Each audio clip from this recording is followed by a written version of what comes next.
Bonjour à tous et bienvenue sur cette petite vidéo. Aujourd'hui, on va utiliser le petit oracle de l'intuition pour aller voir notre petit message, celui qui nous permettra éventuellement d'avancer, que ce soit par rapport à une situation un petit peu compliquée dans laquelle on peut se trouver, ou bien par rapport à nous, si on est dans une démarche de développement personnel. Un petit message dans les deux cas, c'est toujours pour apprendre, hein, ça fait de mal à personne, bien au contraire. Moi, je pars du postulat que ça nous permet de porter un regard différent sur nous-mêmes ou sur les situations, et ça nous permet surtout de continuer à avancer, et c'est quand même le but de notre vie, parce que quand on avance, on se dirige vers un chemin qui nous correspond. Donc c'est parti, pensez simplement à vous-même, à votre situation ou accueillez le message qui va nous être donné. Il vous parlera peut-être et vous le savez que si c'est pas le cas, ce n'est pas grave et que dans tous les cas, vous gardez votre libre arbitre, que ce soit pour ça ou pour toute autre chose dans la vie. Je sais, je vous le dis à chaque fois, mais vous savez, c'est très important de prendre conscience qu'on a la liberté de choisir, la liberté d'écouter, la liberté de vivre tout simplement notre vie, d'exister pour qui on est et le libre arbitre en fait partie.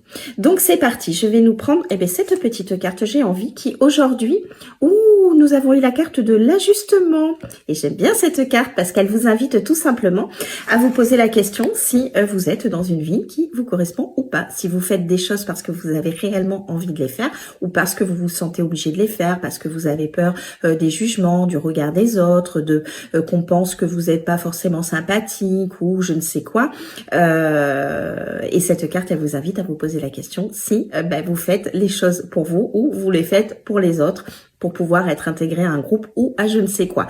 Mais dans tous les cas, elle vous invite à vous écouter beaucoup plus, à faire des choses qui vous parlent à vous, pas pour les autres, pas pour faire plaisir à je ne sais qui, mais tout simplement à vous, parce que vous savez, vous êtes la personne la plus importante de votre vie, et c'est votre vie à vous. Donc, essayez de la façonner à votre image. Vous êtes le créateur de votre propre vie, mais il faut qu'elle vous corresponde, il faut qu'elle vous parle à vous, il faut que vous vous sentez bien dans votre vie. Votre vie, elle n'est pas là pour faire plaisir aux uns aux autres, elle est là pour vous. Donc, essayez, de vous poser la question si vous faites des choses pour vous-même, ou plutôt pour faire plaisir à je ne sais qui.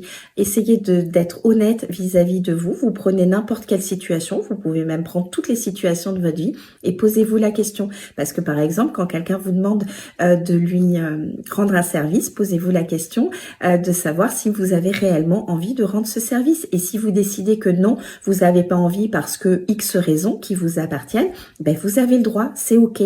Donc peut-être que certains ont besoin de s'affirmer un petit peu plus, mais dans tous les cas, posez-vous toujours la question de savoir si pour vous ça vous apporte quelque chose, si c'est bénéfique pour vous et si vous en avez réellement envie. Et si c'est pas le cas, posez-vous certaines questions et ajustez ce qui est nécessaire de façon à pouvoir être en adéquation avec vous, pour pouvoir vous respecter, pour pouvoir respecter vos valeurs et vos envies, parce que c'est ce qui est le plus important dans la vie. Sur ce, je vous souhaite une très belle journée et je vous dis à très vite. Bye bye.